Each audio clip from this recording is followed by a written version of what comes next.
सुंदर असं टेलिकास्ट बघा ओम साई MTC लाईव्ह चॅनेलला सबस्क्राइब करा, शेअर करा, जेणेकरून तुम्हाला सगळ्या शर्यतींचा आनंद घेता येईल.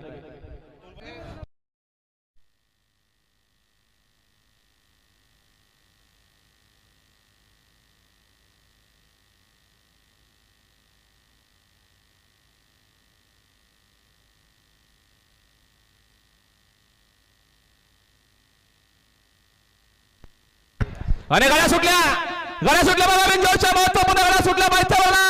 सुंदर गाड्यामध्ये सुंदर अशी लढत आहे. उजवीला सुंदर गाडी पळते, माळासोबत मथुर आहे. इकडे डावीला सुंदर गाडी पळते, गरुड सोबत मारीबाई पळतोय. गुलाल बिंजोरच्या गुलालाचा मानकरी 4 बैल 2 जॉकी लढत आणि बरच खाली मैदानाच्या आतमध्ये. आता आलेल्या शर्यतीमध्ये भावी सर्वचे धन्यवाद. सुंदर गाडी पाहिली मैदानामध्ये. सानवी सागर करून जावलेकरांचा मारीबाई याच्या सोबत पाहिला मैदानाच्या आतमध्ये भिंगारीकरांचा गरुड. भिंजोरच्या गुलालाचा मानकरी आपलं अभिनंदन.